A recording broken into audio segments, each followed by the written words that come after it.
नमस्कार साथियों। आप चाय और समीर के इस पोर्टल पे आपका हार्दिक स्वागत है। ये वो डिजिटल चौपाल है जहां पर हम लोग पहले भी मिले थे और आज फिर एक नई शख्सियत के साथ मिलने जा रहे हैं जिनका नाम है तनुजा जोशी जी। वो हल्द्वानी से हैं।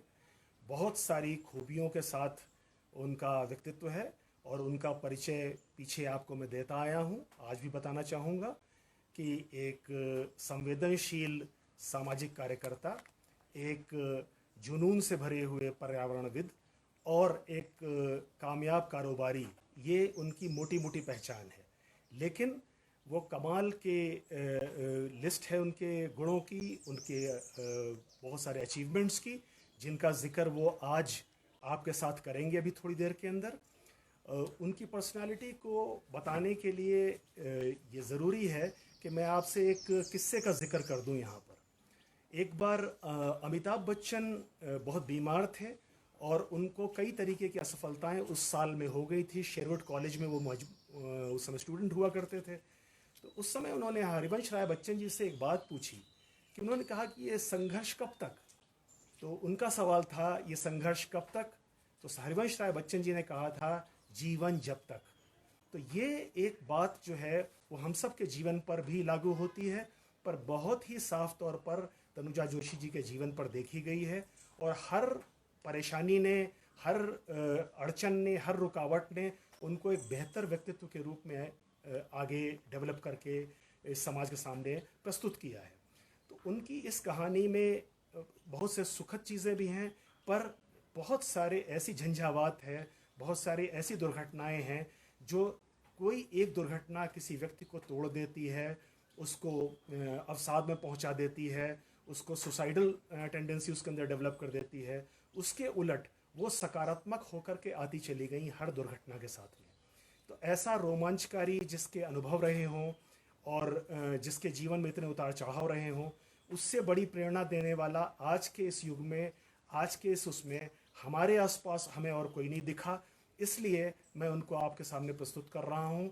बहुत जल्द वो आपसे जुड़ेंगी, आप जाइएगा नहीं, और उनके अनुभवों को सुनिए, उनसे प्रेरणा लीजिए, और जो भी सवाल आपके मन में हो उनको ज़रूर इस पे कमेंट के रूप में डालते रहिए ताकि उनका जवाब वो दे सकें।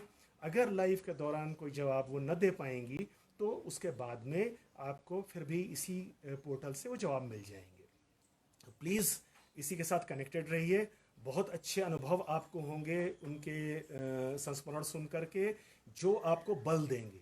अनुभव कड़वे हो सकते हैं उनके, लेकिन उससे निकलने वाली जो ऊर्जा है वो आपके लिए बड़ी ही सकारात्मक साबित होगी। प्लीज़ जुड़े रहें। मैं अभी आपको तनुजा जोशी जी के साथ जोड़ता हूँ। धन्यवाद।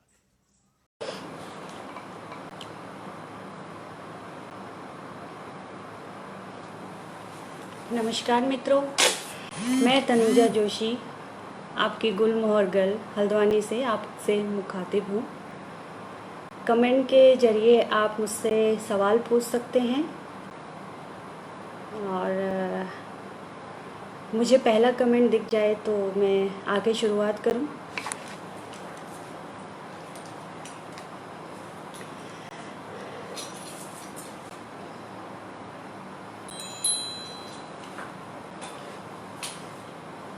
जैसा कि लोग मुझे जानते हैं गुलमोहर गर्ल के रूप में, तो इसके पीछे की कहानी बड़ी भी है और साधारण कहिए या थोड़ा संघर्षमय। कि मैं प्लांटेशन करती थी। हमारे एक मित्र हैं प्रदीप रावत जी, उन्होंने देखा और उन्होंने दैनिक जागरण में उसे जगह दी, जिसके लिए उन्होंने हल्द्वानी में मेरे जानने वालों से संपर्क किया और एक लेख छपा।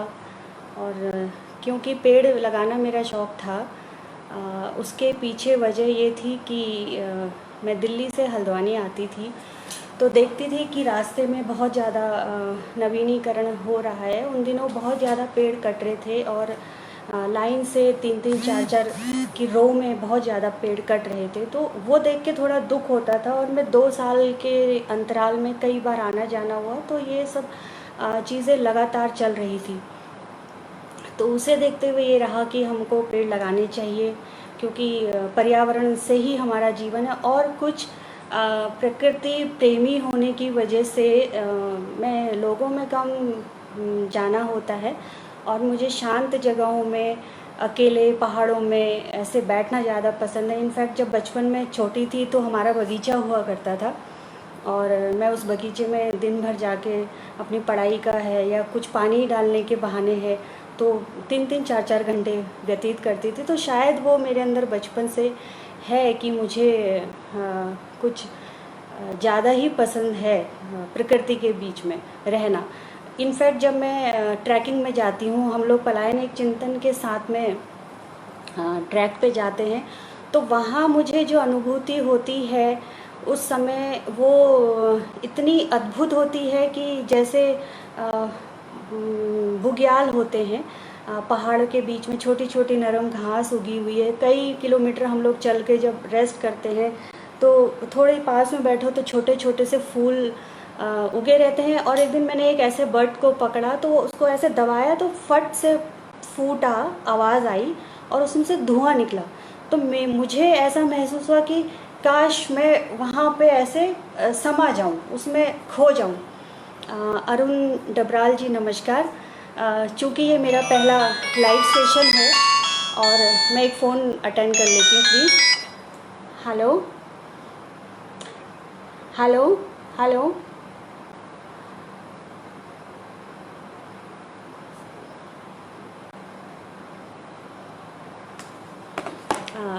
शायद समीर सर लाइव हैं और यहाँ से मैं हूँ तो थोड़ा कम्युनिकेशन गैप हो रहा है। देखते हैं किस तरह से करें। कोई कमेंट में मुझे बता दें अगर सर या मैम, तो चूँकि मैं उनके पेज में हूँ और उनकी आज्ञा लिए बिना आगे।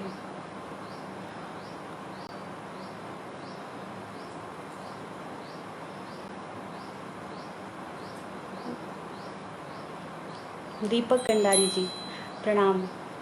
मैंने देखा था, आपने कहा था कि इंतज़ार कर रहे हैं आप। खुशी है मुझे आप इस समय सामने हैं। नमस्ते मैम। ओके, तो मैं बोलूँ आगे, ठीक है। डॉक्टर समर तिवारी जी लिख रहे हैं, ठीक है। तो उसमें मेरा अनुभव ये रहता था कि मुझे ऐसा लगता था जैसे मैं यहाँ पर समा जाऊँ। मीन्स ऐसे कि वो मैं समझा नहीं सकती कि हाथ फैलाऊँ और मैं प्रकृति में एकदम से समाहित हो जाऊँ। और ऊंचे ऊंचे पहाड़ों में जाके एक ऐसी फीलिंग आती है कि हम किस चीज़ का इतना घमंड करते हैं, प्रकृति ने हमें इतना दिया हुआ है। हेलो, हाँ, हेलो, हाँ था, मैं ऑनलाइन हो चुकी हूँ। हाँ हाँ, चल रहा है वो। Okay, right, okay. ये एक फ़ोन भी बीच में आते रहेंगे तो उसके लिए मैं माफ़ी चाहूँगी क्योंकि ये काम है। ओके, ठीक है दीपक, ठीक है।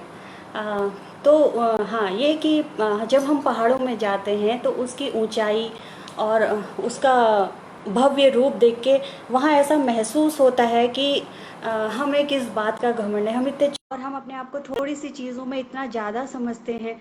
तो वो कई बार विजय पाल रावत जी साथ में होते थे और रतन सिंह असवाल जी। वो विजय कहता था क्या सोचने लग जाती हो, कहाँ खो जाती हो। तो वो मुझे होता था कि अंदर मेरे ऐसी-ऐसी चीज़ें चलती थी, देख के एक अनुभव जिसे मोक्ष भी कह सकते हैं कि आपको उस चीज़ की संतुष्टि हो जाती है कि आप क्या चाहते हैं ज़िंदगी से या आप अपने आप को ढूँढ पाते हैं वहाँ पे।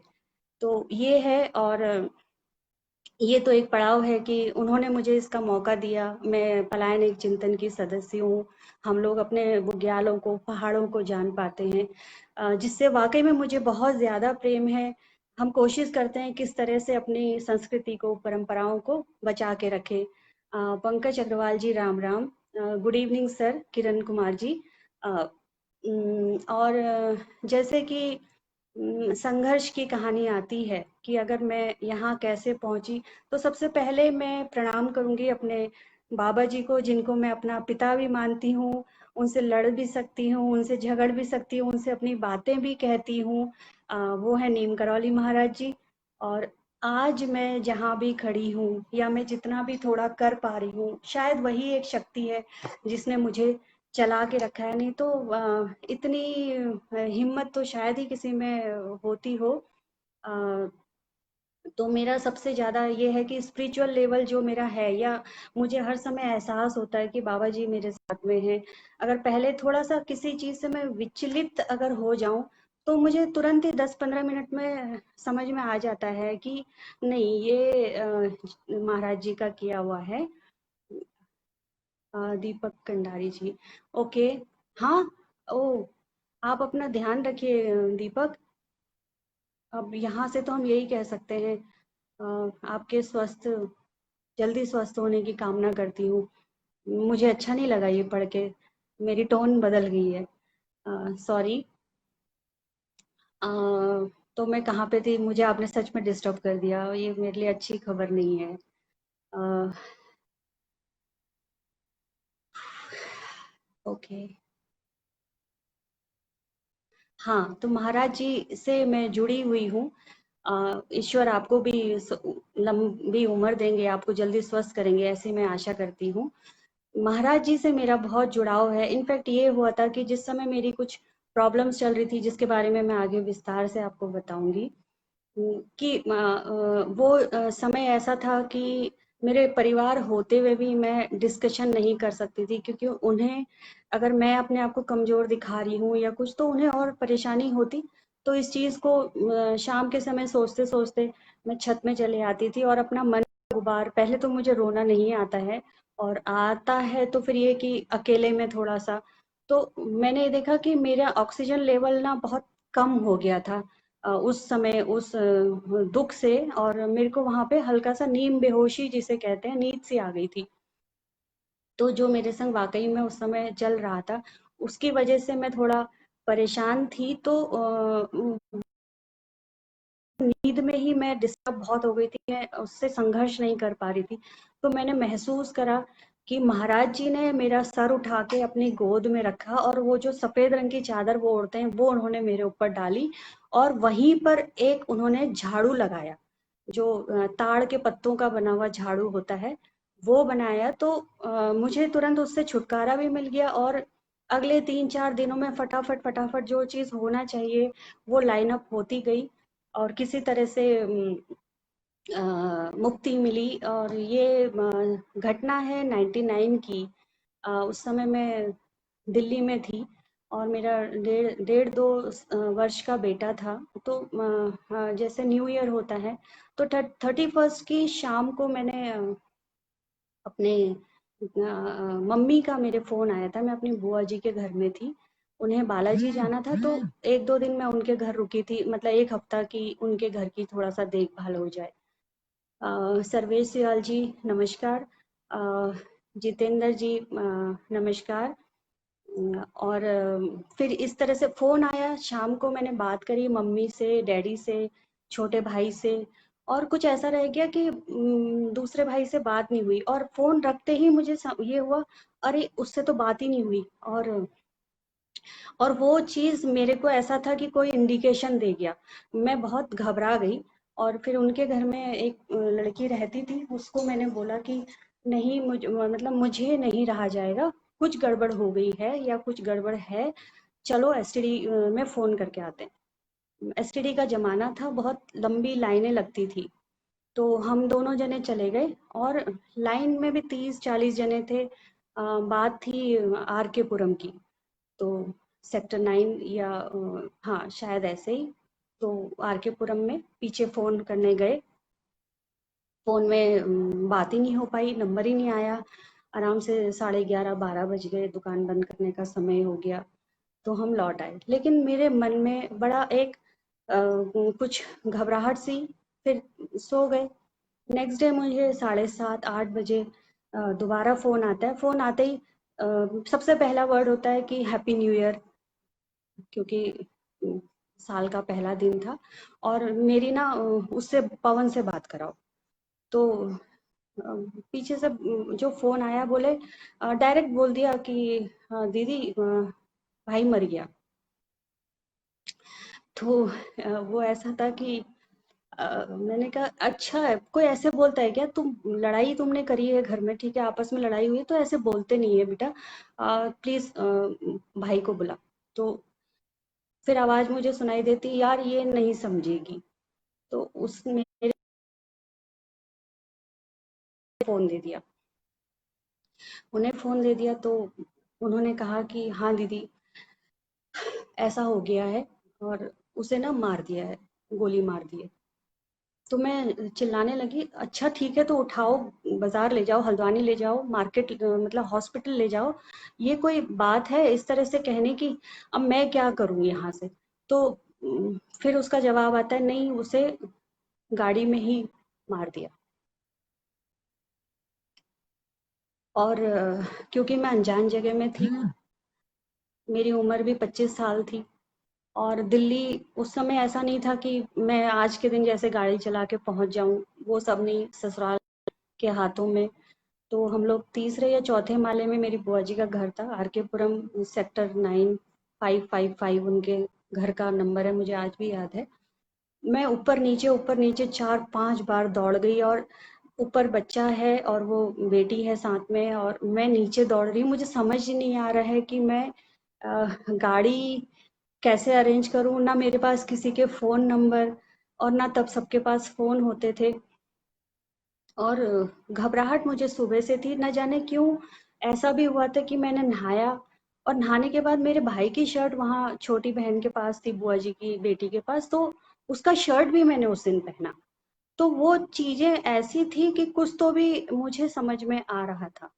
तो फिर उसके बाद मैंने उनकी फ़ोन की डायरेक्टरी उठाई, और उसमें से धड़ाधड़ जिसको मैं फ़ोन कर सकती थी देख के मैंने फ़ोन किया, जो मैं ये समझूं कि हाँ ये मेरी बुआ जी को जानते हैं। तो कुछ कहने से इत्तेफाक से किसी एक जगह ऐसा फ़ोन लगा कि वो पहचान गए, और तुम रुको मैं आता हूँ। तो वो मेरे मतलब भाई के भी, और शायद मेरी बुआ जी लोगों के करीबी थे। तो उसके बाद उन्होंने मेरे हस्बैंड को फ़ोन करा, तो वहाँ पता चला कि he was not in the office. तो उन्हें भी ढूँढने में बहुत समय लग गया। ऐसे होते-होते ढाई 3 वहाँ बज गए कि सारा समय खराब हो गया। कुछ करके वहाँ से 3:30 बजे हम लोग चले, और किस्मत बहुत खराब थी उस दिन की। आते हुए गजरौला, शायद गजरौला ही वो पुल था, उसमें एक एक्सीडेंट हुआ था। उसमें एक्सीडेंट हुआ था तो रोड ब्लॉक कर रखी थी। उस दिन हमें फिर पूरा गांव-गांव घूमते हुए ऐसे आना पड़ा, और जनवरी का समय कि 6-7 बजे के बाद बहुत ज़बरदस्त फॉग लग गया, जो कि गाड़ी वो ड्राइवर नहीं चला पा रहा था। कुल मिला के उसने 11:30-12 बजे हमें हल्द्वानी पहुंचाया। उसके बाद आके पता चलता है, अ, मुझे नहीं समझ में आ रहा था कि कोई क्या बोल रहा है, क्या नहीं बोल रहा है। लोग दिख ही नहीं रहे थे। सड़क सड़क में कहीं-कहीं कोने-कोने में कुछ-कुछ आग जली हुई दिख रही थी, टायर शायद जल रहे थे कि लोग बैठे हैं तो आग जलाने या सेकने का शायद वो सब किया हुआ था। मैं अंदर गई तो बेड में मुझे ना कोई उसके बराबर हाइट का कोई लड़का या कोई जना सोए थे एक रूम में, और अगले रूमों में बहुत लोग थे, इधर उधर सब लोग बहुत थे। तो मैं उसके जितने मुझे सोते हुए लोग दिखे, मैं फटाफट उनकी रजाइयां हटा के कि मतलब देखने लग गई। कुछ एक अजीब सा मंजर था। खैर मामा जी आए कि बेटा नहीं है, उसे तो मतलब ले गए, और अब शायद लोग लौटते भी होंगे। मुझे आज भी यकीन नहीं आता है, क्योंकि मैंने नहीं देखा। वो सब चलते रहा, किसी तरह हम अपने आप को संभाल रहे थे। थोड़ा सा परेशान मैं उन दिनों बहुत रहने लगी थी, डिस्टर्ब हो गई थी, मुझे उसकी आवाज़ें सुनाई देती थी। अ, दिल्ली में भी ये होता था कि जल्दी से दरवाज़ा खोल दीदी, समझ नहीं आ रहा है जल्दी से, मतलब मुझे आवाज़ें सुनाई देती थी, मैं बहुत डिस्टर्ब हो गई थी। इस बीच ये हुआ कि तनाव के चलते मेरी डैडी को पैरालाइज हो गया। मम्मी लोग ने बताया नहीं, लेकिन जब इन्होंने 7-8 दिन के बाद इन्हें लगा कि अब शायद नहीं बचेंगे, इन्होंने मुझे फ़ोन किया और डैडी की आवाज़ सुनाई। उस समय बस ये लगा कि शायद मैं आखिरी बार सुन रही हूँ। बस एक अपने हस्बैंड से रिक्वेस्ट करी कि प्लीज़ मुझे जाने दो। मेरे वहाँ पड़ोस में कोई हमारे रिश्ते के चाचा जी रहते थे, मेरे ही एज ग्रुप के हैं, आजकल अमेरिका में हैं। वो आए थे तो वो स्थिति समझ गए थे, तो चल जल्दी से उठ और मैं छोड़ के आता हूँ। बेटे को उठाया, एक भी कपड़ा वगैरह कुछ भी नहीं रखा, उसको गोद में लिया। उन्हीं हालात में उन्होंने मुझे ट्रेन में चढ़ा दिया और टीटी से शायद बात करी। ट्रेन के दरवाजे में फिर ठंड बहुत थी, नवंबर का महीना था। फिर अंदर किसी की सीट के पास बैठ धीरे धीरे, मतलब इतना ज़्यादा ठंड बढ़ने लग गई थी रात में, फिर मैं ज़मीन में ही बैठ के इसको बेटे को पकड़ते हुए सुबह हल्द्वानी पहुंच गई।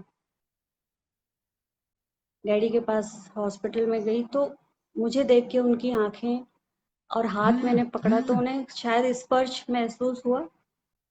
तो वो मेरा नाम तो नहीं, लेकिन मेरे चाचा जी का नाम मुझे देख के बोले, क्योंकि मेरे चाचा जी नहीं है। तो शायद वो होता होगा कि दवाइयों के झोंक में या बहुत ज़्यादा क्रिटिकल स्टेज है तो अपनों का थोड़ा उस समय रहता है। तो उन्होंने मुझे मेरे चाचा जी के नाम से आवाज़ दी, हाँ डैडी करके मैंने पकड़ा। फिर वो एक वर्ड और निकल गया उनके मुंह से, आ गया? तो मैंने कहा हाँ आ गई। तो ये तनाव में उनका धीरे धीरे, लेकिन वो रिवाइव कर गए कुछ। फिर उसके बाद ये रहा कि मेरे यहाँ थोड़ा सा परेशानी बढ़ने ही लगी थी। डैडी को देखना था, भाई मेरा छोटा ही था दूसरा वाला, लेकिन थोड़ा ऐसा रहा कि कुछ जल्दी मुझे पास बार बार आना पड़ रहा था, तो उससे थोड़ा सा डिस्टर्ब हो गया था लाइफ। इतने में ये छोटे भाई का मर्डर हो गया। वही बात कि उम, कब्जा करना है, जो कि पहले बड़े भाई के साथ में हुआ कि जिसने मारा था वो एक क्रिमिनल थे, वहाँ बॉम्बे से आया हुआ। उसने यहाँ कई लोगों को मार दिया था धीरे धीरे, और लोगों की जमीन जायदाद में 20,000 दे के, 25,000 दे के या जबरदस्ती करके उनको सबकी प्रॉपर्टी हड़पने का काम चल रहा था। तो एक तरह से जैसे हमें फिल्मों में दिखाया जाता है ना कि किसी का कब्जा कर लिया, हट यहाँ से, ये वो सब चीजें चल रही थी। और पवन के जाने से, जो मेरा बड़ा भाई था, उसके जाने से काफी साथ के लड़के भी कमजोर हो गए थे, जो कि उस समय क्योंकि उसका बहुत सपोर्ट था, काम था, तो लगे रहते थे बच्चे सब साथ काम में। छोटे भाई का जब हुआ तो मैं नैन्सी कॉन्वेंट में उस समय पढ़ा रही थी, क्योंकि हालात कुछ इस तरह से बन गए थे तो मुझे यहीं रहना पड़ रहा था, लेकिन पेरेंट्स के ऊपर बोझ नहीं बनना चाहती थी। तो स्टार्टिंग में मैंने, अजीब लगेगा लेकिन 1,000 रुपए से नौकरी शुरू करी, क्योंकि मुझे तब एक्सपीरियंस नहीं था उस समय। अ, जी, हाँ जी, ब्रेव हूँ, ब्रेव बनने की कोशिश। पर क्या है कि जब पुरानी हम बातें करते हैं ना, तो आप उस पल को जीने लगते हैं। तो चलिए, वही जीवन है, क्योंकि दो मुख या आप अपने को कवर करके रखने से आप रियलिटी में नहीं जी सकते हैं। वो मुझसे हो भी नहीं पाता है। थैंक यू आपके शब्दों के लिए। तो आगे बताती हूँ कि उसके बाद मैंने अपना ग्रेजुएशन कंप्लीट करा, फिर मैंने अपना बीएड कंप्लीट करा उन्हीं हालातों में। और तब नैन्सी कॉन्वेंट में मैं जॉब कर रही थी। अच्छा स्कूल था, बहुत कुछ सीखने को मिला, बच्चों के बीच में रहना, बड़े टीचर्स होते हैं, एजुकेटेड लोग होते हैं, उनके साथ में बहुत कुछ सीखने को मिला।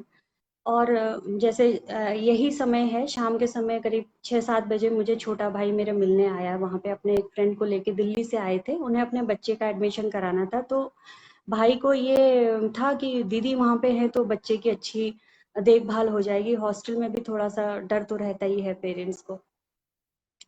तो उस दिन पता नहीं कुछ ऐसा भी था कि मेरे जो वहाँ पे हमारे हॉस्टल कोऑर्डिनेटर जो होते हैं, उनको ये था कि तनु थोड़ा चिंतित रहती है अपने घर के लिए, तो आ, भाई को हम मिलेंगे। उन्होंने ऑफिस में ही बुलवा लिया, जबकि वहाँ एडम ब्लॉक अलग होता था। और उसको उससे बातचीत करी। एंड विनीत बहुत हैंडसम था, मेरा भाई बहुत ज़्यादा हैंडसम था।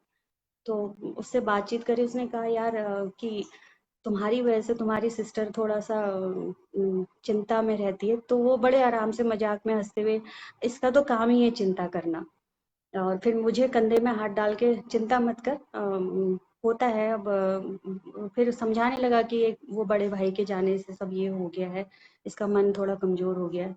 तो मेरे लिए बिस्किट, नमकीन, मैगी वग़ैरह जो वो दे सकता था अपना प्रेम भाव, वो लेके आया था। और सडनली नेक्स्ट डे मुझे 1 बजे फ़ोन, तो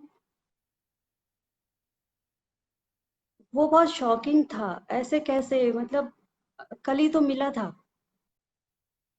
कल ही तो सामान लाया था, कल ही तो यहाँ पे खड़ा था। समझ ही नहीं आया, वहाँ भी दौड़ने लग गई, ऊपर से नीचे, ऑफ़िस में किससे जाके मैं बोलूँ कि ज़रा पता कर दो, ये कोई फ़ोन में ऐसे बता रहे हैं। तो सर के पास गई, उन्होंने कहा अभी तो तुम आ रही हो वहीं से, मैं काम से गई हुई थी। हाँ, मैंने कहा लेकिन विनीत से मुलाकात नहीं हुई थी, और विनीत से मुलाकात नहीं हुई, मुझे लेने आने वाला था तो नहीं आया। उसके यहाँ ओपनिंग थी उस दिन धर्म कांटे की। तो स्कूल से उन लोगों ने मुझे गाड़ी में हल्द्वानी घर पहुँचाया, और तब मैं अपने आँखों से वो मंज़र देख पाई जो मैंने बड़े भाई के उसमें नहीं देखा। जो मुझे सिर्फ़ पता है कि वो हमारे बीच में नहीं है, लेकिन ऐसा लगता है कहीं गया हुआ है। मैं वो चीज़ उतना नहीं फ़ील करती हूँ कि वो हमारे बीच में नहीं है, मुझे लगता है अभी आ जाएगा, कभी आ जाएगा। पर जब, हाँ, डैडी को फ़ोन करा पहले, डैडी बोले मम्मी, बड़ा नॉर्मल है। मैंने कहा डैडी ऐसे-ऐसे फ़ोन आया, क्या हुआ? बोले अ, ठीक है तू? मैंने कहा हाँ। मम्मी कहाँ है? बोले रोड में है। समझ में नहीं आया, 2-3 बजे डैडी मम्मी रोड में क्यों है? तो मैंने कहा रोड में क्यों है? तो बोले, फिर बोल गए वो कि विनीत को मार दिया। फिर उसके बाद पहुंची, घर पहुंची, बेहोश भी हो गई थी रोड में। किसी ने उठाया ऐसा याद है। और कहाँ है, दिख क्यों नहीं रहा है, विनीत कहाँ है? तो एवरीबॉडी सेड कि उसको पोस्टमार्टम के लिए ले गए हैं। मतलब मारा और पोस्टमार्टम भी होने लगा। शाम के समय करीब 7-8 बजे शायद उसे लेके आए। हाँ, वही टाइम था। तो किसी ने कहा गाड़ी आ गई, तो मैं उल्टा भागी कि मुझे नहीं देखना है, इसमें नहीं हो सकता है, वो आएगा अभी। कुछ लोगों ने पकड़ा। ये सारे ऐसे एक्ट हो जाते हैं कि आपको समझ ही नहीं आता है कि आप क्या कर रहे हो, आपके कंट्रोल में नहीं होता है कुछ भी। 26 साल की मेरी उम्र थी, 27 की होगी, तो 23-24 का उस समय विनीत था। लाके बॉडी एक काले प्लास्टिक में चेन वाला लाके रख दिया शटर के पास में, और सब लोग अंदर थे, कोई बेहोश था, कोई रो रहे थे। मैं उसी के पास बैठी रही थी। तो यहाँ पे, यहीं पर गोली लगी थी, एक यहाँ लगी थी, हाथ से पोंछा, डर भी लग रहा था इसको दर्द हो रहा होगा। वही चीज़ ज़्यादा दर्द देती है कि ये सोचती हूँ उस समय उसे दर्द कितना हुआ होगा। बाकी तो चलता रहता है। सुबह के समय ये हुआ कि रात में तो नहीं ले जाते हैं, सुबह ले जाएँगे। कोई पुलिस वाला मामला भी था, 7-8 बजे लोग इकट्ठे होने लगे ले जाने को। तब शायद मुझे लगा कि मेरा एक भाई चले गया, दूसरा चले गया, और क्योंकि ये पता था कि हर साल 2 या 3 लड़के मारे ही जाते थे। मैं थोड़ा-सा माफ़ी चाहूँगी, कमेंट में देख के जवाब नहीं दे पाऊँगी। अ, क्योंकि फिर डिस्टर्बिंग हो जाता है। तो ये रहा कि ले जाने नहीं देंगे इस समय। और जो मेरे साथ में हुआ है, क्योंकि आज भी वो दिन होता है जैसे कोई भी त्योहार होता है। अभी हरेला था, हालांकि मैंने प्लांटेशन करा, मैं गई, मेरे घर में कोई आज हम लोग मिल के बैठ के खाना खाते हैं। बचपन में ही रहता था एक कांसे की थाली, मुझे आज भी याद है, हम तीनों भाई बहन मिल के खाना खाते थे, एक ही थाली में खाना खाते थे। तो त्योहार आते हैं, अपनी हाथ में राखी मेरे हाथ में रह जाती है, बाबा जी को पहना देती हूँ। सुबह बहुत गुस्सा आ गया उस समय कि नहीं, ये नहीं होगा, और अपने आप हो गया कंप्यूटर की तरह कि नहीं अभी एक भाई का दोस्त था शंकर, मुझे लगा शायद वही मेरी बात समझ पाएगा। उससे मैंने कहा पेट्रोल देगा, थोड़ा पेट्रोल ले आएगा। इतनी ही आवाज़ निकली, ज़्यादा कुछ नहीं, उसने कुछ पूछा भी नहीं, और एक केन में कुछ शायद 5-1 लीटर वो पेट्रोल ले आया। अब मुझे समझ ही नहीं आया मैं कर क्या रही हूँ, और मैंने खाली पेट्रोल हाथ में, ना माचिस ना कोई कुछ, और वो सब लेके हम लोग चले गए जहाँ वो रहता था, जहाँ वो क्रिमिनल रहता था। क्योंकि मुझे ये पता था, हर कोई जब मेरे बड़े भाई को मारा था, हर कोई ये बताता था कि फला के बेटे को मार दिया था, फला के घर से वो बाल खींच के लोगों को लेके जाता है, और किसी के घर में तो सालों से पीएसी लगी हुई है, क्योंकि उन लोगों पे, उनको अभी भी अटैक का बहुत डर रहता है। तो उन हालातों में मैं ना सिर्फ मतलब पहले तो मेरा मिलना ही नहीं हो पाता था, लेकिन मैं ये कहती थी कि आप लोग कंप्लेन कीजिए। एक आध बार शायद किसी को बोला उन्होंने, लोगों को डर होता है कि आगे बच्चों को या परिवार को भी उससे मतलब डर होता है, तो कोई कुछ करता नहीं। पर उस दिन जो मैं कहती रही कि आप कंप्लेन कीजिए या आप इसके लिए स्टैंड लीजिए, तब मेरी बारी आ गई थी, क्योंकि मेरा सब कुछ उस समय खत्म हो चुका था। मुझे परवाह नहीं थी कि मेरे बेटे का क्या होगा। माँ डैडी और डैड तो मेरे वैसे ही बेड में थे, हाँ, रिवाइव कर रहे थे, दूसरा झटका लग गया, और मेरा भी कुछ बचा नहीं था उस समय। तो वो ऐसा हो गया कि आज के बाद कोई बहन नहीं रोएगी और कोई माँ नहीं रोएगी। अब नहीं चुप रहा जा सकता है, और जस्ट मैंने पीछे, तुम चलोगे क्या, ऐसे करके मैंने 2-4 लोगों की तरफ मुखातिब होके बोला, और आप यकीन नहीं करेंगे जितनी जनता थी, शायद मुझे ये लगता है कि विनीत के पास शंकर ही बैठा रहा, जो मैंने बाद में सुना था, क्योंकि अब मिलना नहीं हो पाता है, जाने किन वजहों से मुलाकात नहीं हो पाती है। पर सारे लोग मेरे संग आ गए, सारे लोग मेरे साथ आ गए, और हजारों की तादाद में लोग थे, और फिर जाके हम लोगों ने उसके घर पे धावा बोला, और घर को लोगों ने, मतलब दिमाग मेरा, लेकिन मैं बहुत क्षीण थी, मैं, मुझे दम नहीं थी, लेकिन एक उत्तेजना और एक देवी का रूप, और जो काली का रूप कहते हैं, वो मेरे अंदर आ गया था कि मैं आज तहस नहस कर दूंगी। मैं बोल रही थी बहुत उल्टा सीधा कि मेरा सब कुछ ले लो, और मुझे ये आदमी चाहिए हर हालत में, मैं आज इसको नहीं छोड़ेंगे हम। तो जाके औरतों ने ज़्यादा, मातृशक्ति जो कहते हैं वाकई में बहुत दिलेर होती हैं, सब ने आके बहुत साथ दिया, उसके घर में धावा बोला, उसके घर को आग लगा दिया, सिलेंडर में आग लगा दिया, तो सब फट गया था। ये सब कुछ हुआ फिर, लेकिन उस समय, मैं आज की पुलिस को नहीं कहूंगी, क्योंकि आज मेरे बहुत लोग जानने वाले हैं जो मदद के लिए खड़े रहते हैं, हर समय मुझे सपोर्ट करते हैं। पर उस समय के कुछ लोग ऐसे थे जैसे कि हिटलर वाले, या वो ईस्ट इंडिया कंपनी के पुलिस वाले, कि उनको अपनी मर्जी चलानी है, वो किसी का सपोर्ट नहीं करते थे। इनफैक्ट मैं 20 साल तक उसके बाद केस लड़ते रही हूँ, मेरे उन्होंने 20 साल खा दिए, मेरा पूरी लाइफ उन्होंने चौपट कर दी। आज जो खड़े हैं वो अलग बात है कि हम खड़े हैं, हम लोग जी रहे हैं, पर उन्होंने उस समय हमें कहीं का नहीं रोका था कि इतना टॉर्चर होता। मीन्स मैं हमेशा सल्फास लेके चलती थी, नुआन लेके चलती थी कि जिस दिन कुछ होगा तो पूरे परिवार को खिला दूंगी, जिस दिन कुछ परेशानी होगी तो पूरे फैमिली को दे दूंगी।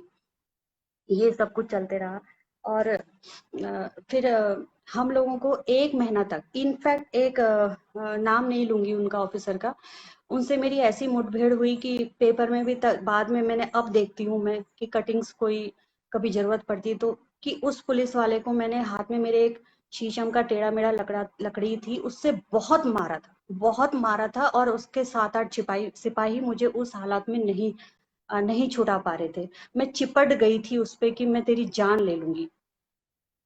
और फिर शाम ही शाम में उसका यहाँ से ट्रांसफर कर दिया गया था रामनगर। और उस समय के जो मतलब जो भी अधिकारी थे, सपोर्ट नहीं कर रहे थे, क्योंकि कहीं ना कहीं वो सब इन घटनाओं में लिप्त थे, उनको उनसे फायदा था। उस समय की जो राजनीतिक नेता लोग थे, सिर्फ हरीश रावत जी ने उस समय साथ दिया था। एक उन्होंने जरूर बोला था, एक अखबार में कमेंट आया था उनका। उसके बाद यहाँ की जो राजनीति में जो उस समय अधिकारी थे या जो भी नेता लोग थे, तब उनकी थोड़ी हिली कि विपक्ष वाला या दूसरी फाड़ वाला आदमी ने बोला है तो हमें भी आना चाहिए, और मैंने उन लोगों को नहीं बैठने दिया। और करीब 1 महीना, पूरा 1 महीना, 1 महीना हम लोग रोड में मैं बैठी, दिन रात बैठे उन्हीं हालातों में हम लोग थाने के कोर्ट कचहरी के चक्कर लगा रहे थे। आप समझ सकते हैं कि जिस घर में सब कुछ खत्म हो गया है तो लूटने वाले कई आ जाते हैं, और ऐसे लोग जोड़ने लगे कि हम मार देंगे उसको, हमें इतना दे दो। और या वकील ये वाला कर लो, तो वकील से सेटिंग, इधर से उधर से पैसा। जिन लोगों ने साथ दिया दिल से, उनका मैं आज भी आभारी हूँ, मेरे मन में है।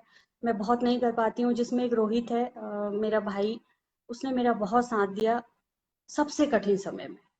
क्योंकि जब हम तकलीफ में थे, रुपया पैसा हम लोग दे रहे थे, ऐसे में साथ देने वाले बहुत होते हैं, बहुत होते हैं, क्योंकि उन्हें पता है प्लेटफॉर्म मिल रहा है, यहीं से हम लोग चरम पे पहुंच जाएंगे, यहीं से हम लोगों को कुछ मतलब अगर आप जुड़ जाते हैं और एक मूवमेंट में जुड़ जाते हैं, तो रोटियां सीखने लग गई थी लोगों की।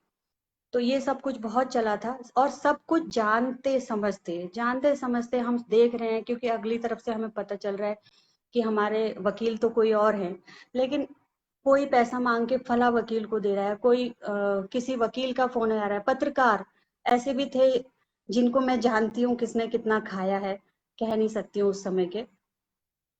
तो ये सब चीजें जानते समझते हुए बहुत पेशेंस रखना पड़ा, कम से कम 5-6 साल तक। और फिर लोअर कोर्ट से उसे सजा हुई, फिर उसके बाद हाई कोर्ट में केस चला, वहां से भी उसे उम्र कैद हुई। पर ये समय बहुत खराब था, बहुत ज्यादा। नर्क क्या होता होगा, आपने इतने नरक जिए हैं उस समय, मुझे नहीं लगता है कि आज मैं अकेले भी हूँ और सरवाइव कर रही हूँ, तो ये मुझे स्वर्ग जैसा लगता है। मैंने बहुत लोगों को मुखौटे ओढ़े हुए, हमारे सामने ही हमें बोलते हुए आज भी जुड़ते हैं, आज भी मेरे भाइयों का नाम लेके मुझे आ, समझ सकते हैं आप। तो ये सब चलता रहता है। फिर कुछ ऊपर वाले का भी न्याय होता है, जहाँ इतने लोग उसने मारे हैं तो आह तो लगेगी उसका। जेल में ही डेथ हो गई। उसके बाद भी मेरे केस चलते रहे, क्योंकि पुलिस वाले उस समय जो थे, उन्होंने मुझ हम पे थोड़े से मुकदमे लगा दिए, क्योंकि कहीं ना कहीं नाकामी तो उनकी भी थी। 1 महीने के बाद उन्होंने उसकी गिरफ्तारी दिखाई। वो हल्द्वानी से रानीखेत, रानीखेत से बॉम्बे, बॉम्बे में एक हॉस्पिटल में एडमिट होता है, प्लास्टर चढ़वाता है, फिर उसके बाद वो रानीखेत एक हॉस्पिटल। मीन्स मुझे, हम बिल्कुल साधारण लोग हैं, हमें तक सारी जानकारी है और पुलिस वालों को नहीं होगी। काशीपुर में छुपा था, मेरे सामने पुलिस ने छापे डाला और मेरे सामने ही फोन में समझा रहे हैं वहां चल रहा है, वहां चल रहा है, और वो वहां से थोड़ी देर में पता चलता है कि भाग गया, और 11:30-12 बजे तक मुझे थाने में बैठा के रखा है। मैं सब कुछ समझ रही हूँ कि ये ऑफिसर इसमें लिप्त है, और वही उसका सीनियर ऑफिसर है उस समय। आप सोचिए क्या हालत रहती होगी। हाँ, ये था कि बोल देती थी मुंह पे कि सर आप हमको लॉलीपॉप दे रहे हैं, सर आप ये कर रहे हो। और क्योंकि बहुत गुस्सा था, उम्र मेरी भी ऐसी नहीं थी कि मैं चीज़ों को समझ पा रही थी, लेकिन ये होता है कि लिहाज होता है, आप बड़ों के सामने ज़्यादा नहीं बोल पाते हैं, या फिर आपके संस्कार उतना आपको अलाउ नहीं करते हैं। ये सब चलते रहा 2012-13 तक। फिर 2015 से, तब तक मैं एक स्कूल में भी जॉब करती रही, घर छोड़ दिया था मैंने, क्योंकि घर में ये था कि अननोइंगली मम्मी रो रही हैं, रोते रोते कुछ बता दिया, या कोई आ रहा है, आपको पता नहीं चलता है बहरूपे, घर वाले सीधे होते हैं, कुछ भी बोल दिया तो वो मुखबरी हो जाती थी, वो अननोइंगली मुखबरी हो जाती थी कि अरे नहीं उसकी मम्मी ने बोला था, या उसके पापा ये कह रहे थे, या वहां लोग बैठे थे, या मेरे मुंह से निकल गया, जैसे कोई कहेगा वो तो ये कह रहा था, तो मैं रिटेलिएट में नहीं नहीं ऐसा नहीं, ऐसा हुआ था, वो बात उधर पहुंच जाती थी। तो वही लोग जो हमारे घर में आ रहे हैं, हमसे सांत्वना दिखा रहे हैं, वो वहां पे भी मिले थे। और इनफैक्ट आप यकीन नहीं करेंगे, बहुत क्लोज लोग होते थे वो, उसके डेथ होने तक हमें मुझे ये समझाते रहते थे पैरोल पे आ जाएगा, उसके इतने साल की सजा पूरी हो गई है और इतने साल और जुड़ेगा तो फिर वो छूट जाएगा। मीन्स भय, साथ देने के बजाय हमें भय दिखाया जाता था। सब समझती थी, मैं देखती थी उनका चेहरा, उनका हाव भाव समझ में आती थी। कितने लोग तैयार हो गए थे कि आपके बेटे को गोद ले लेते हैं, क्यों? क्योंकि जो बचा खुचा है वो हमें मिल जाएगा। इस तरह से लोग हमसे जुड़े, इस तरह से लोग आते थे। तो ईश्वर है, लेकिन सब कुछ चलते रहा। आज मेरा बेटा 21 साल का हो गया, उस समय 1.5-2 साल का था। हस्बैंड से भी साथ छूट गया क्योंकि उतना दिमाग नहीं था या उतना साथ देने लायक नहीं थे, तो उसकी भी परवाह नहीं है। और अच्छा हुआ कि मुझे अपने को दिखाने का मौका मिला, अपने घर वालों के लिए करने को मिला, अपने माँ बाप का मैं कर्जा उतार पाई, अपने बेटे को मैं पढ़ा पाई। तो होते होते आज अब गुलमोहर लगा लेते हैं, अपना समय पास कर लेते हैं। फिर ये रहा कि घर में कितना बैठेंगे, या घरों में लोगों के जाके कितना डिस्कशन करेंगे, आप कितनी गॉसिप कर सकते हो। तो फिर अपना बिजनेस शुरू कर लिया, और काम धीरे धीरे, पहले प्रॉपर्टी डीलिंग का चल रहा था, बहुत अच्छा होता था। थोड़ा सा आपको पता है कि आजकल अब ये कोरोना तो अब आया है, लेकिन पिछले 2 साल से उसमें भी काम कुछ अच्छा नहीं हो पा रहा है। तो अब मेरे पास मेरा अपोलो टायर्स का शोरूम है, सही चल रहा है। और इस तरह से चल रहा है। मैं समीर सर से पूछना चाहूंगी सर कि आ, क्या मुझे आज्ञा है अब?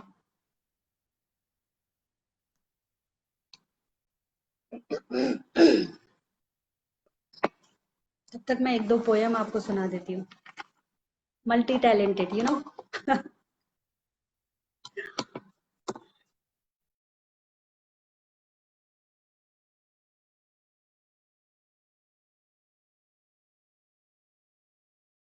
सॉरी।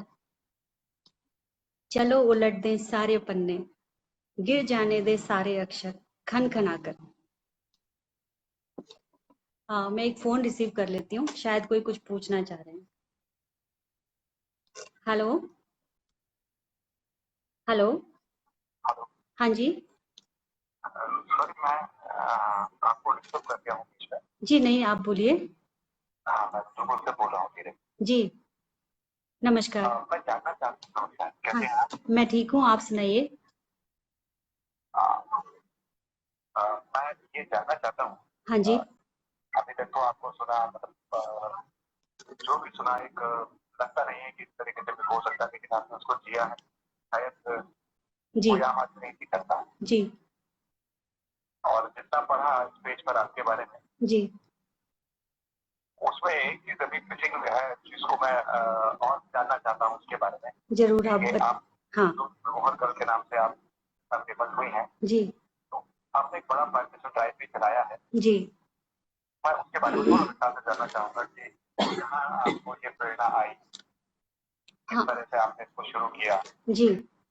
आपका नाम? धीरज। धीरज जी, मैं थोड़ा शुरू में बोली थी, शायद आप जुड़े नहीं होंगे। मैं फोन में ही बता देती हूँ और वो सामने चल रहा है लाइव। जैसा कि मुझे अपने बेटे की पढ़ाई के लिए दिल्ली जाना पड़ा था, तो उस समय ये रहा कि जब मेरा 15 डेज में या हफ्ते भर में मुझे मम्मी को देखने के लिए यहाँ आना पड़ता था, तो रास्ते में प्लांट या बड़े पेड़ जो थे, जंगल का बहुत कटान हो रहा था, चाहे सड़कें चौड़ी हो रही थी, शायद यही वजह था। तो 2-2 3-3 लाइन अंदर तक पेड़ कट रहे थे। उस चीज से ये रहा था कि हमें ये कट तो रहा है, शायद इस लेवल में लगाएंगे नहीं, तो कुछ हम लोगों को कोशिश करनी चाहिए। और चूंकि मैं बेटे की पढ़ाई अपना स्कूलिंग करवा चुकी थी, उसको कॉलेज ज्वाइन हो गया था और मैं हल्द्वानी आ गई। हल्द्वानी आके मैंने उसे फिर शुरू करा इस उसमें कि 2 पेड़ मैं लगाऊंगी तो कोई एक तो मेरे साथ में लगाएगा ही, और जब 3 लग जाएंगे तो कभी 4 भी लगेंगे, 5 भी लगेंगे। तो इस तरह से घटनाक्रम में मेरे साथ में लोग जुड़ते रहे थे और पेड़ लग रहे हैं। आज हर जगह मुझे जाने की ज़रूरत नहीं पड़ती है, प्रेरणा ही इतना हो गया कि लोग बहुत पेड़ लगा रहे हैं। मुझे जहाँ तक दिख रहा है पेड़ बहुत लग रहे हैं, आजकल लोग जागरूक हो चुके हैं। और जिसमें मैंने अगर गुलमोहर को चुना है तो उसके 2-3 रीज़न थे कि गुलमोहर एक सॉफ्ट वुड होता है जिसका फर्नीचर नहीं बनता है, और उसके फूलों से तितलियों को और मक्खियों को, मतलब चिड़ियों को, इनको पराग मिलेगा, परागण होगा। क्योंकि ऊपर जैसे खेतों में मधुमक्खियां हम लोग रखते हैं तो उसमें आजकल कीटनाशक पड़ते हैं, और किसी वैज्ञानिकों का द्वारा बताया गया जब तक मधुमक्खी रहेगी तब तक इंसानी जीवन रहेगा। और जैसे कि गर्मियों में बहुत कम पानी में गुलमोहर का पौधा उग जाता है, और इसका समय भी बहुत लंबा होता है, मई से लेके अक्टूबर तक। तो जब चारों तरफ भीषण गर्मी पड़ी होती है तो आपको सामने से सुंदर से फूल दिखते हैं ना, तो मन खुश हो जाता है। तो और उसकी घनी छाया भी होती है। तो इसको चुनने का कारण ये है कि इससे मधुमक्खियों को, तितलियों को, चिड़ियों को, इनको पराग मिलेगा, और फुलवारी अच्छी होगी, शहर भी सुंदर लगेगा, और सॉफ्ट वुड की वजह से इसके कटने का डर है नहीं है कि कोई चोरी नहीं कर सकता है। और एक दिन है, अगर आप मेरे को जानते हैं तो मैं आपसे भी कहूंगी कि गुलमोहर लगाइए, और वो दिन लेके आइए कि हेलीकॉप्टर से अगर आप जाए ना तो चारों तरफ गुलमोहर ही गुलमोहर नजर आए, एक खूबसूरत सा शहर बन जाए। जी बहुत अच्छा सजेशन है, मैं भी इसको फॉलो करने की पूरी कोशिश करूंगा। जी जी। और इसी के साथ बहुत बहुत आपका धन्यवाद, थैंक आपने यू। बहुत सारी अच्छी बातें बताई जो थैंक हमने सुनी भी, थैंक यू। और मैं आपके उज्जवल भविष्य की कामना करता हूँ। थैंक यू आपका दिन धीरज शुभ ji, thank you so much. रहे। धन्यवाद। Okay bye, take care. हाँ, तो हमारी कविता अधूरी रह गई। चश्मा अच्छा लग रहा है। चलो उलट दें सारे पन्ने, गिर जाने दें सारे अक्षर, खन खनाकर फैला दें एक फर्श पर, और चुन ले मन माफिक टुकड़े। कुछ तारीखें जो बीत चुकी, जिनमें दर्ज हैं केवल गम ही गम, झाड़ पोछ और थोड़ा हंसी लगाकर। हाँ सॉरी, मैं फिर पढ़ूंगी। अच्छा, झाड़ पोछ और थोड़ी हंसी लगाकर, कुछ पानी से धो सुखाकर, बीती रात का आखिरी स्पर्श, और पहले सूरज का पहला सवेरा, धूप दिखाकर थोड़ी पक्की, अचूक यह नुस्खा आजमाकर, नई तारीख नई नवेली कर लें, टाँक लें उन पर फिर नए अक्षर। एक ही जिंदगी बची है बहुत, हमारी एक जिंदगी भी बहुत होती है, बीते पिछले सवार लें फिर से, चलो उलट दें सारे पन्ने, गिर जाने दे सारे अक्षर। भुवन रावत जी पूछ रहे हैं आप हल्द्वानी को कैसा देखना चाहते हैं। भुवन जी, ये मेरा सपना है कि अ, कभी हेलीकॉप्टर से जाएं तो चारों तरफ गुलमोहर दिखे। हेलो। हाँ जी। जी सर, हाँ जी। हाँ। हम्म। जी। हाँ जी सर, ठीक है।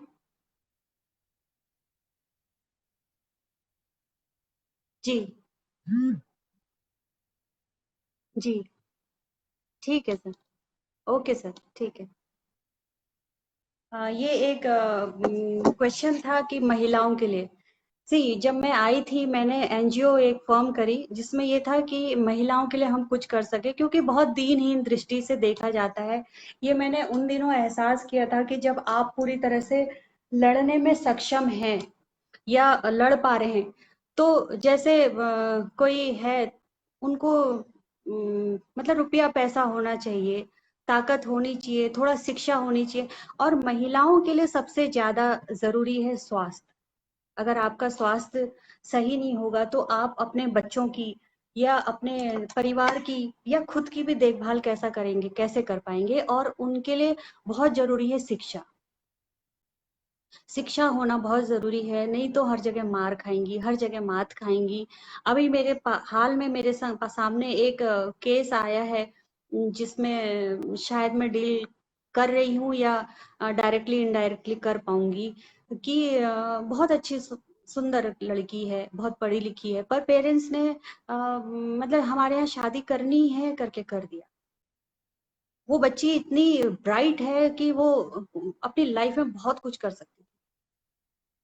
अब तड़पन हो रही है, अब घुटन हो रही है, अब परेशानी हो रही है, क्योंकि अगला पढ़ा लिखा उतना नहीं है, तो वो नहीं देख पा रहा है कि she is very much pretty and intelligent, और डिस्प्यूटेड हो रहे हैं। तो इस तरह की चीजें अपनी बच्चियों के साथ ना करें, या उन्हें बिल्कुल फिर आप पैदा ही ना करो।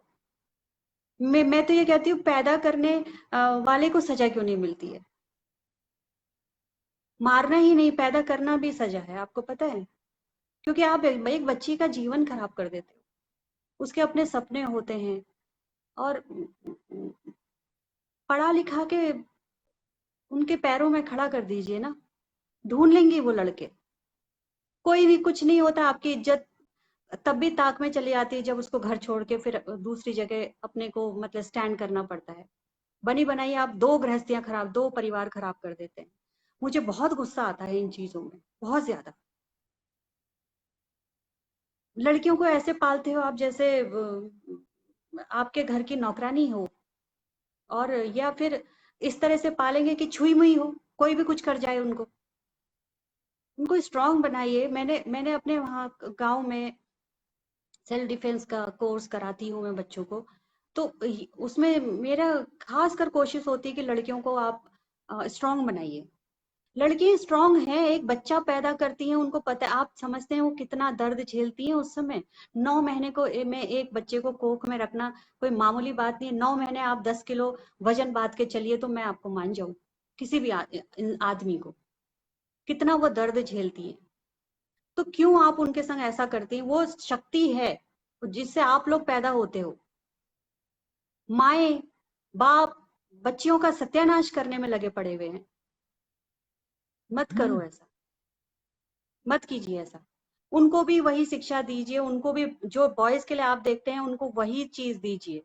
ये आपकी किसी कुंठा के कारण होता है कि आप नहीं देख पाते हो गर्ल्स को आगे बढ़ते हुए। मत करो आप इनके संग ऐसा। बहुत हिम्मत होती है उनको, घुटन में रह जाती हैं बेचारी।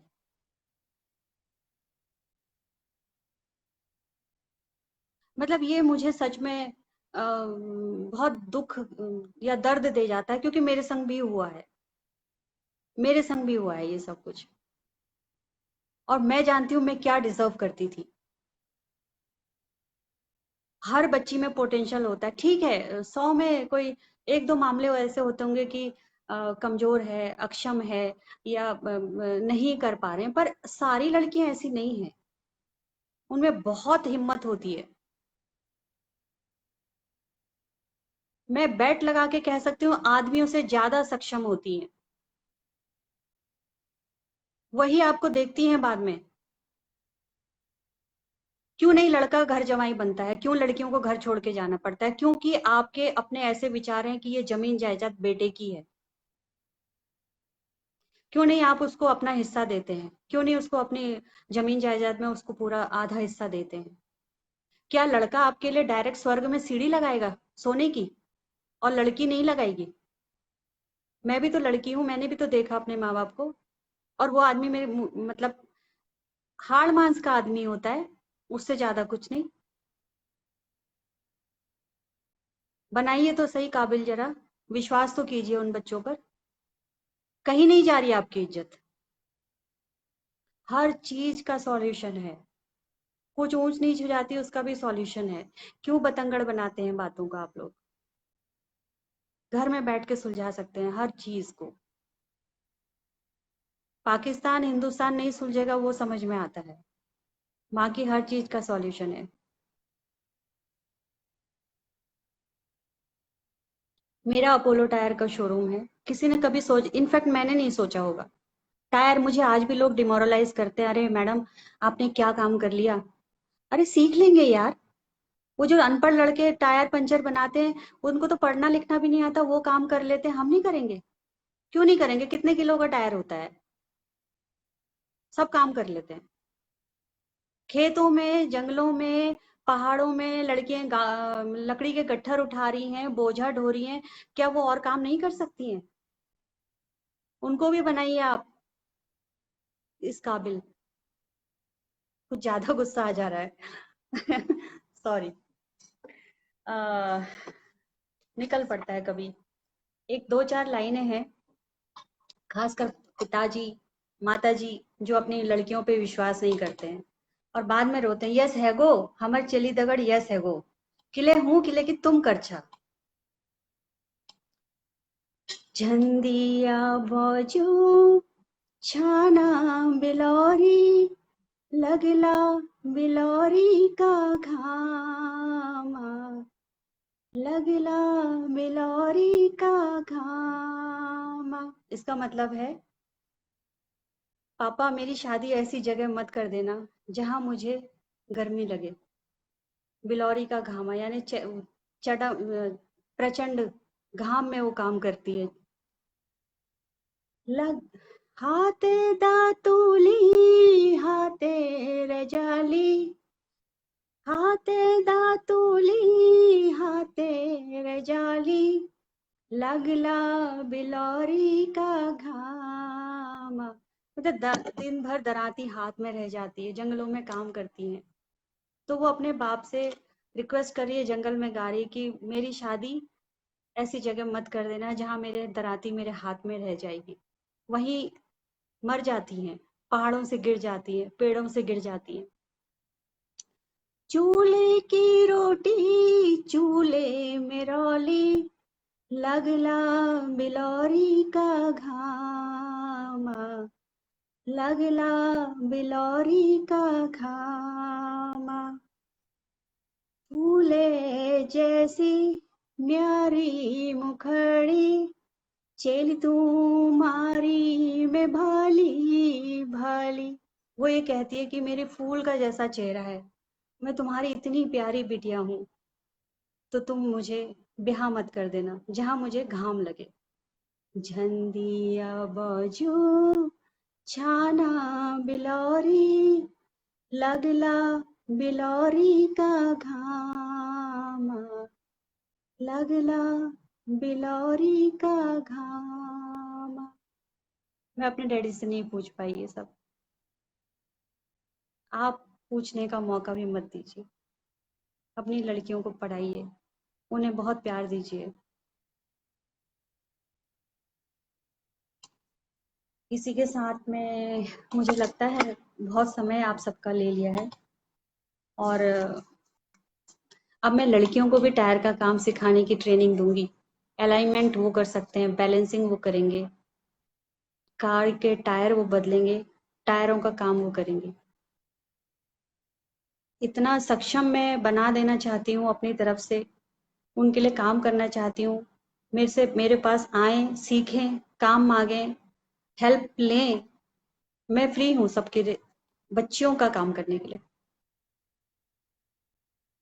नमस्कार।